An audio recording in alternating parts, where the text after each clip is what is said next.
আমরা সবচেয়ে মহানুভব, আমরা সবচেয়ে মহৎ এবং মহান ব্যক্তি। আমরা শহীদ হওয়ার জন্য শহীদ মিনারে আসছি। দেখেন মরে আছি, যে কোনো সময় জীবন বের হয়ে যাবে। বাংলাদেশের কোনো জায়গায় কোনো প্রান্তে 1000 টাকা বাড়ি ভাড়া পাওয়া যায় না। শিক্ষকদের দিতে গেলেই রাষ্ট্রে কিচ্ছু থাকে না, রাষ্ট্র দেউলিয়া হয়ে যায়, রাষ্ট্র ফকির হয়ে যায়। সকালের কথা তো বাদই দিলাম, কোনো বেড়ানো নাই, আমাদের জীবনে কোনো বিনোদন নাই, কিচ্ছু নাই। দেশের 3% স্কুল হচ্ছে সরকারি, 97% স্কুল হচ্ছে বেসরকারি।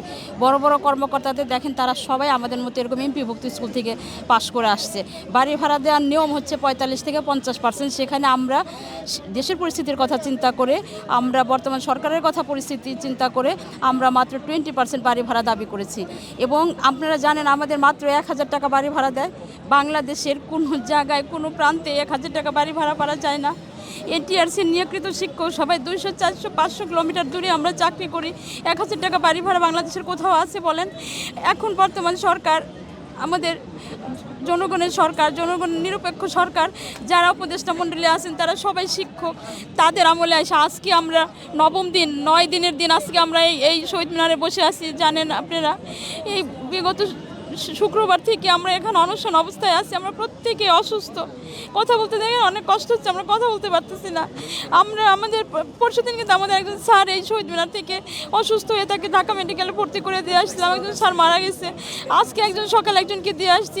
গতকাল আমাদের এক ম্যাডাম, সে তাকে ওখানে জোর করে ভর্তি করে রাখছে। সে বলছে জীবন গেলে এখানে যাবে, আমি ওখান থেকে ভর্তি হব না। জোরপূর্বক তাকে ভর্তি করে চলে আসছি মাত্র 3টা দাবি নিয়ে। আপনারা জানেন 3টা দাবি নিয়ে, একেবারে সামান্য একটা দাবি নিয়ে এখানে আসছি। আমাদের কিছু দিতে গেলে, শিক্ষকদের দিতে গেলেই রাষ্ট্রে কিচ্ছু থাকে না, রাষ্ট্র দেউলিয়া হয়ে যায়, রাষ্ট্র ফকির হয়ে যায়।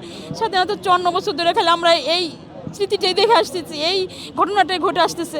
আমরা আর পারতেছি না। বর্তমান দ্রব্যমূল্যের ঊর্ধ্বগতির সাথে আমরা সবটা শিক্ষক, 6 জনের ফ্যামিলি, 6 জন সদস্য নিয়ে ফ্যামিলি, আমরা আর চলতে পারতেছি না। আমরা আর জীবনে বাঁচতেছি না। আমি যদি জীবনে না বাঁচি, আমি শিক্ষকতা করতে পারবো? আমি ক্লাসে বসে আমার বেস্ট আমার স্টুডেন্টদেরকে দিতে পারবো? আমি শারীরিকভাবে অসুস্থ, আমি এটা ভালো খাবার খেতে পারি না, আমি এটা ভালো পোশাক পরতে পারি না। সকালের কথা তো বাদই দিলাম, কোনো বেড়ানো নাই, আমাদের জীবনে কোনো বিনোদন নাই, কিচ্ছু নাই।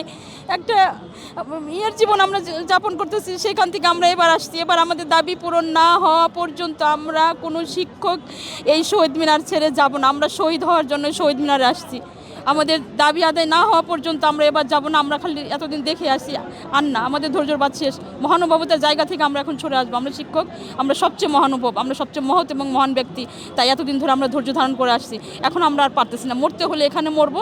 আর যদি আমাদের দাবি আদায় পূরণ হয়, এখন এই মুহূর্তে যদি আমাদের দাবি আদায় পূরণ হয়, আমরা আমাদের ক্লাসে ফিরে যাব। আমাদের সামনে এসএসসি পরীক্ষা আসতেছে 26 সালে, আমাদের স্টুডেন্টের ফাইনাল পরীক্ষা, বছর শেষ।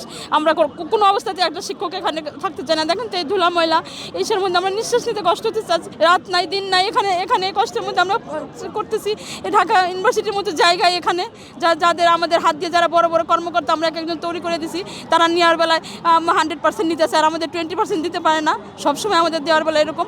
আর যাব না, আমাদের জীবন গেলে এখানে যাবে। আমরা এমনি অর্ধমৃত, দেখেন মরে আছি, যে কোনো সময় জীবন বের হয়ে যাবে। আর জানটা একবার ভিতরে যাচ্ছে, আবার বেরোচ্ছে, জানছে আর বেরোচ্ছে, এই অবস্থায় আছি। এই অবস্থায় যাবো, মরেই যাবো, এখানে মরবো। এবারে দাবি আদায় না হলে আমরা কেউ ঘরে ফিরবো না।